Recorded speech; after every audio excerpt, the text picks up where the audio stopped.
All right, we're going to watch from the 5-Star. I think this video series from him is so awesome. And it's called Shadow Patch Notes, if you guys are unfamiliar with that, where he shows a lot of things that like might not have been in the patch notes. This has been such a long cycle, the longest PTU cycle. So over all that time, lots of sneaky things made it in that you guys may have missed. So we're going to watch and check out what you may have missed from the 5-Star. So let me link his channel in at the beginning. I got to get better at that. There's the video. And then let's watch. Here we go. Hello and welcome to Shadow Patch Notes, the series where we take the latest patch and discuss all the hidden tweaks and changes that didn't quite make the spotlight. If you find this video helpful, don't forget to like and subscribe. Yep. And stick around until the end of the video to see how you can win a Gatak Sulin game package with LTI. And so, with a big shout out to our Patreons, let's jump right in. With the arrival of the massive cargo overhaul, we saw huge changes to the capabilities of our ship's cargo grids. You can now snap a much wider variety of items directly onto your ship. This leads to a lot of awesome gameplay opportunities, such as the ability to physically load ordnance onto your bay, and even replenish your A2 bombs mid-flight. Now the A2 is even more OP. Morph is crying. You can also load up other vehicles, such as the Ballista, much more reliably now that you can put missiles on the bay. Prospector bags can snap to the grids too, although the process for refining ore remains unchanged. You still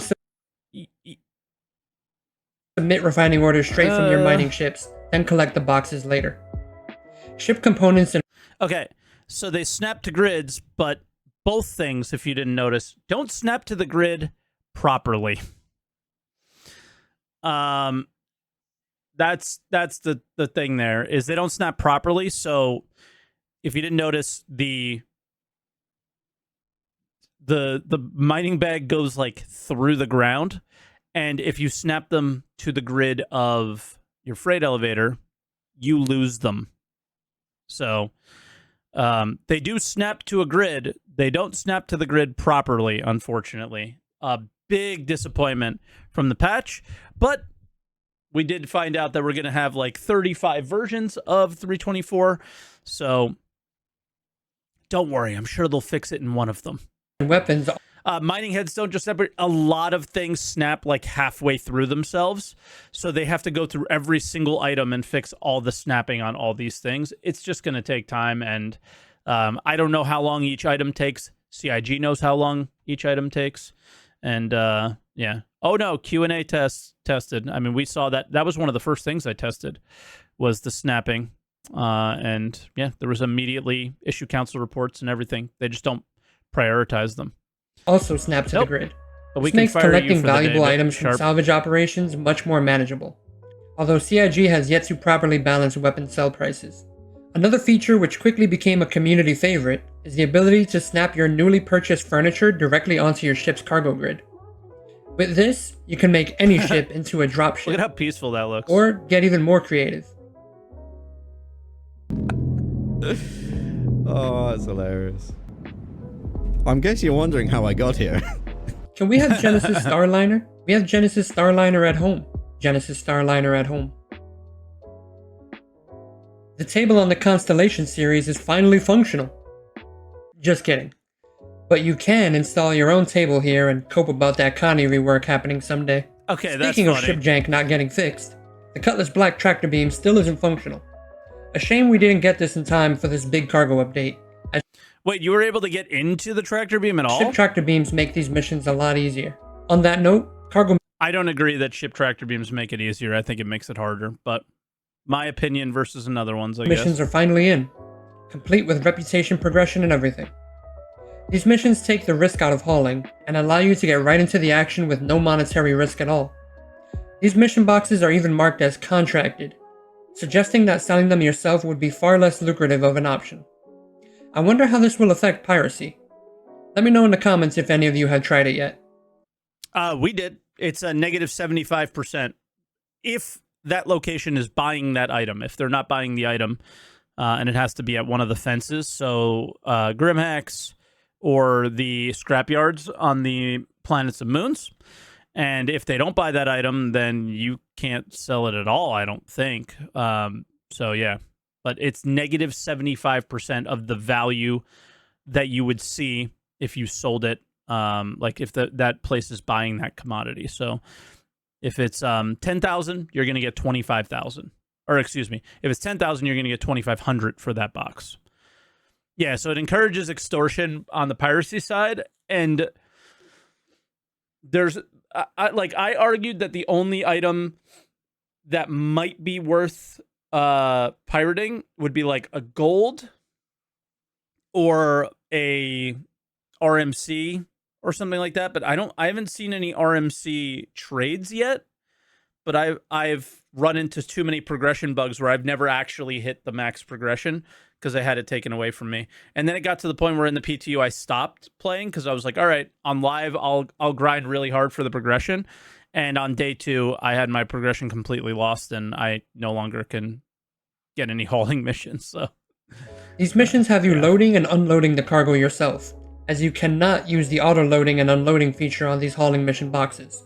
Now, that being said, I do hope that's something that we eventually get with it, is you make the choice whether or not to eat into your profits, right? You can rent a ship now, eat into your profits. You can do the loading and unloading and eat into your profits. But you can't do that in an outpost, but whatever. I have a cool tip that can help you move all of your mission cargo at once in the fastest, most Ooh, I know what he's about to say. Be careful with this one.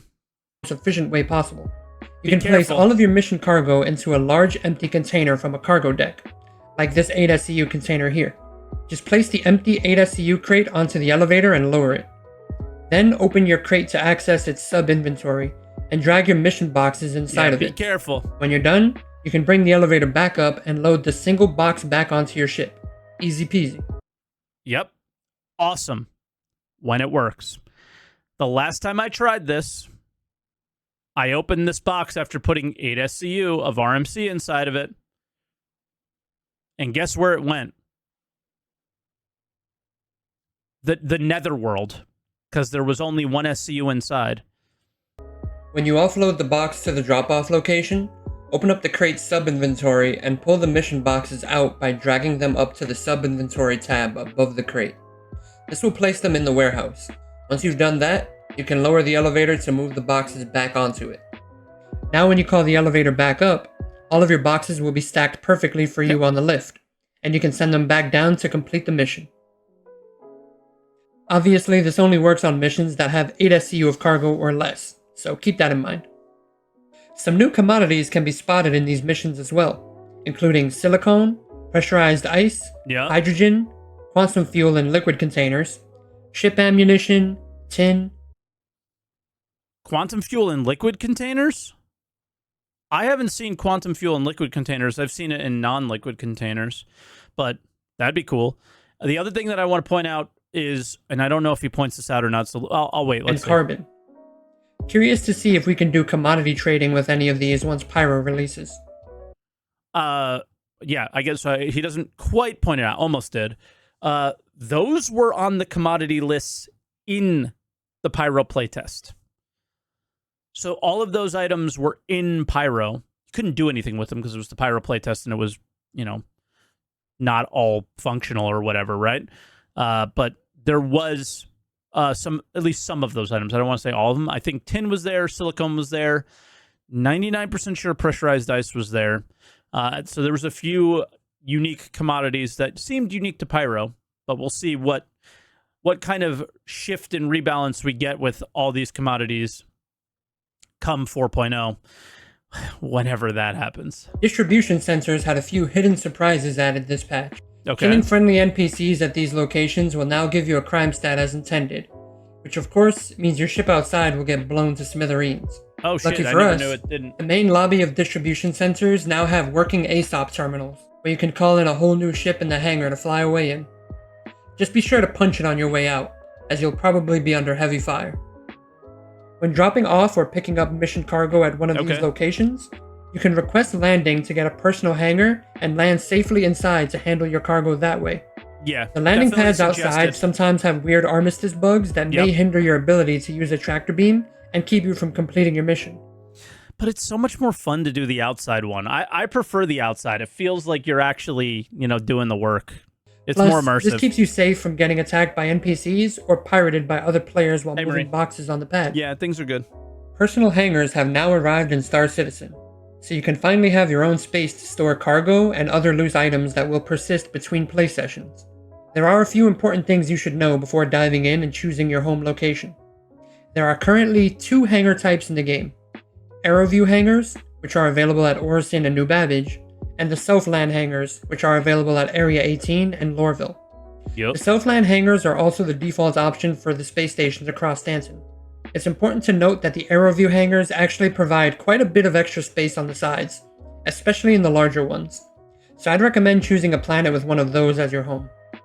The sides of the AeroView, all that stuff that was in the way there, that's gone now too. So there's even more room. Now, it appears that your hangar size is tied to the largest ship you have pledged, unless that ship happens to be a JPEG image.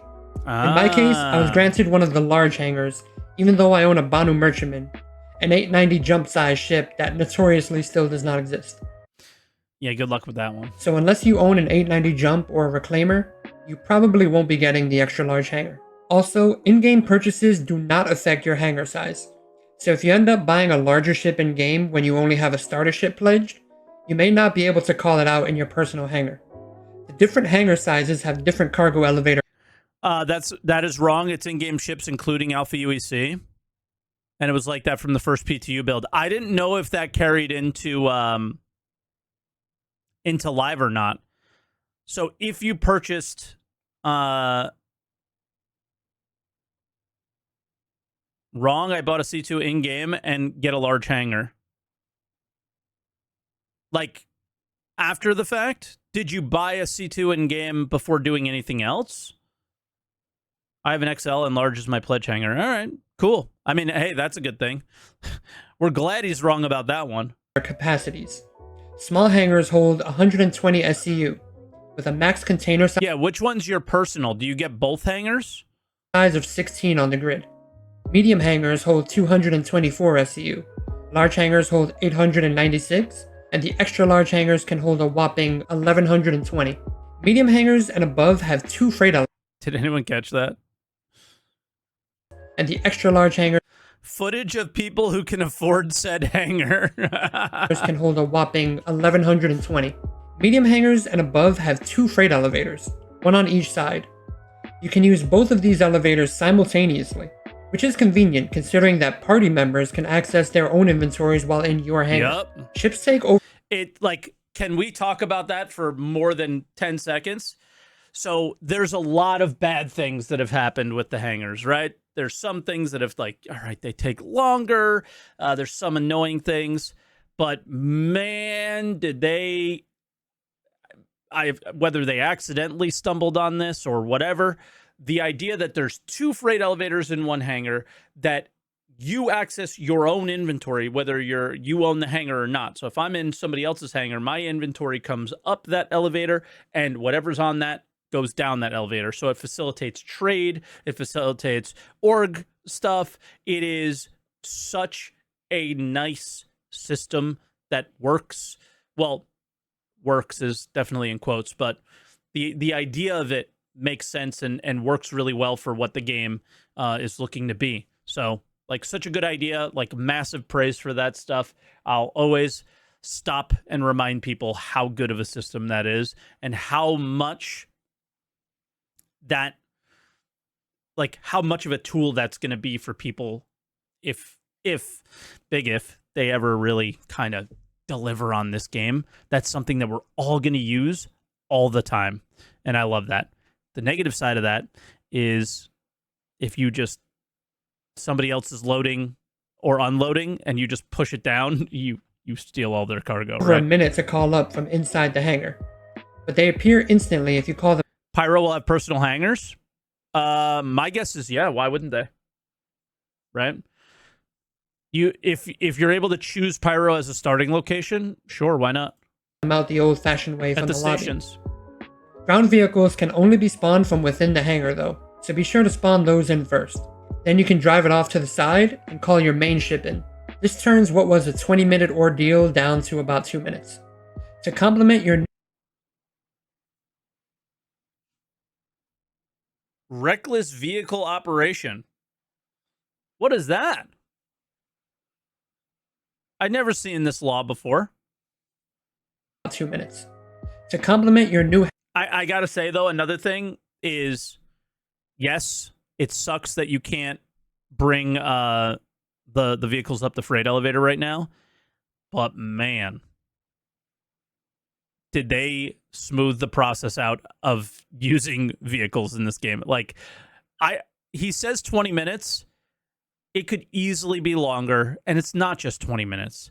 It's, you know, the train ride to the hangar. You get the ship. You go to the location. You got to deal with some storm. It's ridiculous, right? So now, hangar home. You can also decorate it with cool. furniture and other items. Furniture By the can way. be purchased at Dumpers Depot. If you pick New Babbage or Orison, you can find furniture down at your local Kelto. You have a wide array of choices, from large couches to ship manufacturer pilot seats. Many of the old school hangar flare items are now functional, including the beloved fish tank. Most items retain their original old school look too. There are a few exceptions though, such as the jukebox, which cannot be moved. Also, the locker from another universe does not actually provide any storage yet. These assets clearly will it ever? It was just an art asset. need a second pass, and I'm sure we'll get them soon, TM. I'm really looking forward to getting armor racks like the one Bro, you're not getting that shit soon. shown in this sneak peek video of the homesteads. The handheld tractor beams now work in your entire hangar, not just on the pad. Handy for moving your decorations around. Just keep in mind, we've had a recent nerf for the handheld tractor beams. Multi-tools can only carry up to 16 SU crates. While in your hangar, you can even fire your FPS weapons as you please. This feature was prioritized to allow you to defend your hangar from intruders, but it has the added benefit of allowing you to create your own makeshift firing range. I That's personally crazy. like using Picos as targets. That's In awesome. the interest of making the newer gameplay loops more accessible, a load of utility ships were added to the rental kiosks across Stanton. Everything from useful cargo ships like the Connie Taurus to money printers like the Vulture and Reclaimer. Vulture and Reclaimer are not in. I don't know when he recorded this, but it was not around the actual live patch. The Argo Mole was also finally added as a rental option. Oh, and another salvage W. I don't think the mole It is no longer either. illegal to damage, destroy, tow, scrape, or structurally salvage an unknown vehicle. It is also no longer illegal to tow unknown ships from inside of green zones. Yep. So the thing that he's going through right now, I've done before as well. This is an experience you're going to have in this patch. Somebody like crashes into a door, something like that. There was a lot of issues. There's a lot of issues around hangars, right? So occasionally you're going to open your hangar door and there's just going to be a ship there that's not yours, something weird like that. And you're able to tractor beam it away. So you're able to like resolve that problem for yourself. You could salvage it maybe if you want, somewhere else, obviously. And yeah, they did a good job. I've already seen a few that. people doing this around cities like Orison. A very welcome change. He's doing it, God bless him. Now for a little bad news. During the previous patch, the value of Jumptown drugs were nerfed significantly, Rip. as if participation wasn't low enough already. The maze boxes go for only 10k a box now, down from the previous 20k. Look how they massacred my boy. The item banks that we've seen across our landing zones are now functional, and you'll have to interact with them anytime you want to gear up, or if you forgot any last second items. That being said, I do have some tips for you to help save time throughout your play session. When purchasing small items at shops, such as food, ammo, or attachments, you can select your armor or backpack as the buy location from the drop-down menu at the top left of the screen. This will save you from unnecessary interactions with the item bank as long as you throw on a chest piece when you log on. You can take a page Imagine creating a system where everything players are doing or how to work around it. out of Tarkov's book and maximize your storage efficiency by placing kits inside of backpacks. You can double-click a container to open its sub-inventory on the elevator.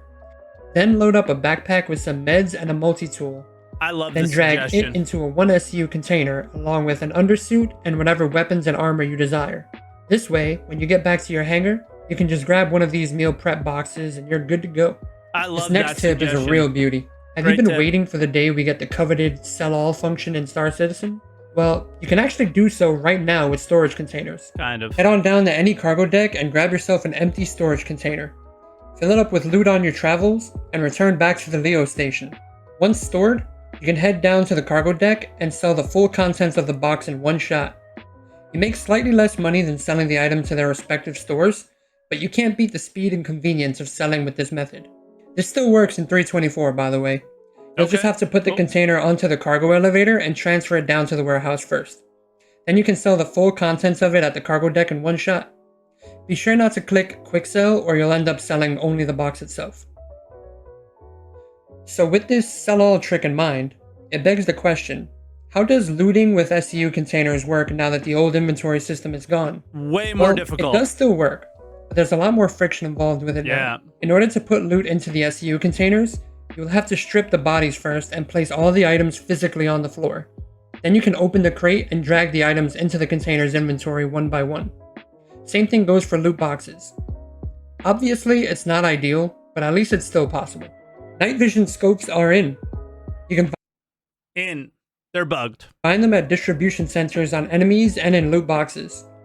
Investigation missions usually take you to the hidden areas that have a good amount of loot boxes, so I'd start there. These optics Okay. have a designator of LL at the end.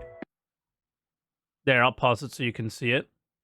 Tau plus LL instead of Tau plus 4x telescopic, so you'll be able to easily tell. For low light. They're available on 1x to 4x optics, and do a good job of helping you see. Now let's get these on ships and visors, please. True. A couple of new abandoned outposts and forward operators Yeah, currently only the 3x works. They know it, but again, they were forced to put this patch out before they were able to get their fixes in, so operating bases were spotted in 324. There are over 40 of these new locations all around the planet. will we talk about the other function of LL scopes? I'm assuming you're talking about LL scopes are not just LL scopes. They're both. So I forgot the keybind. Shift? Something like that. It was a simple keybind. You could turn on and off the low light scopes. So the low lightness of the low light. So if you are coming into a bright area, daylight's coming up, things like that, you can get rid of that. Interact with ADS for magnification. I have no idea what you're talking about with that one. Left ship, same as secondary zoom. Gotcha. Yeah, so it kind of like clicks them on and clicks them off. But yeah, only the 3X will show up right now. There's a bug with toggling them on and off right now, and they're just off for most of them. And moons of Stanton. Why is it not on helmet and ships? It's way more complicated, and they still said they want to do that. It's just they were going to do this first, and they were going to see what we thought about it, and then they were going to start investigating how to do it on the helmets and stuff. They want to do it, 100%. This one spot on Hurston called Broken Patch is truly hilarious. I see what you did there, Sig. I'll leave a link with the full list of locations down below. We got a much needed fix for low flying this patch. You shouldn't randomly blow up near the ground anymore. The command to quick swap your helmet to your hip using Maybe. Alt-H has been improved to work with many more helmet types now. This will make eating quick and easy for you. Certain helmets, such as the Armatix helmet, still don't seem to work though. They also added a carry lowered keybind for FPS weapons. Just press Alt-R to lower your gun. This should be handy for Pyro, where showing a lack of hostile intent around others could help resolve issues before they begin. Yeah, good luck New with that. Babbage and Orison now have big flashing lights above the spaceports. Kinda like the lights added to Area 18 last patch. No more getting lost on your way down to cities. In case you didn't know, Copion horns are sellable at admin shops as of last patch, but they are absolutely not worth your time. I thought they They fixed fixed the that. crypto key store at Grimhex. You can buy the Tiger's Claw here again, no problem. Nice. Outposts around Stanton also have freight elevators now, each with 120 SU cargo capacity, just like the small hangars.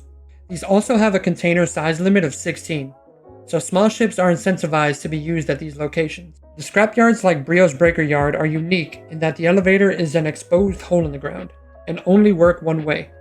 They're still My first wrong? visit Okay. to Brio's Breaker Yard was surprising, as I had NPCs shooting at me while I tried to manually load a freelancer. Also, That's been a 323 thing as well. That came with 323. keep in mind, you cannot do the trick to load mission cargo boxes into an SCU container at scrapyards, since you cannot send empty boxes down into places like Brios. As always, we had some interesting balancing changes in 324. Repeaters got a much needed damage buff, anywhere from 3 to 10% for most weapons. We saw an increased spread on cannons too, which had become the absolute meta post-master modes. Yeah. These changes should bring a bit more balance to ship loadouts. What are people the using Hornet now? finally received some much-needed maneuverability nerfs. They reduced the Asperia Prowler's emissions to bring it more in line as a stealth dropship. The Anvil Hurricane nose health was finally increased from 3,500 up to 10k, after being nerfed in the past for some reason. Wasn't the Prospector invincible at one point too? Now it should give RSI a run for its money again. And the Saber received a huge mobility buff, perfect for the Firebird. Blockade Runner is finally in, and it's actually a good bit of fun. The mission essentially simulates a PvE version of a piracy hit, as you track down outlaw vessels and incapacitate them. Then transfer the cargo to your ship and deliver it back to the planet's orbital station.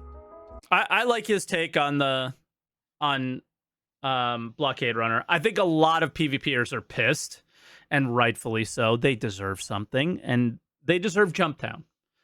And Jumptown deserves love. They deserve this as well, and they deserve a better version of this in terms of, I don't know, yeah, like a PvP side. I don't know. I feel like it's not. Void Dude's here. He's saying that he's finding it fun. So I've seen a lot of complaints on the piracy end of it that it's like more difficult. So we'll have to talk, Voidy. Maybe it's not so bad. I heard a lot Overall, of people it's a complaining huge about step the up lack from of the 9 Tails PvP. lockdown.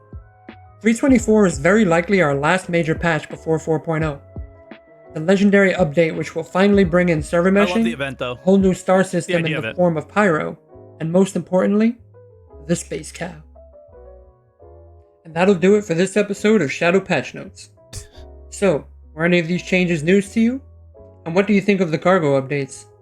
Let me know in the comments down below.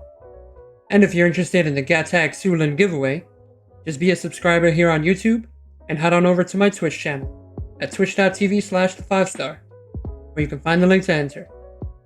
Come on by and say hi. Alright everybody, I'll catch you on the flip-flop. Peace out. Nice. That was a good one. Yeah, I don't know how much I didn't know this time. Usually I hear a lot more, but I think this PTU was so long that I was able to find a lot more stuff than normal. But yeah, that's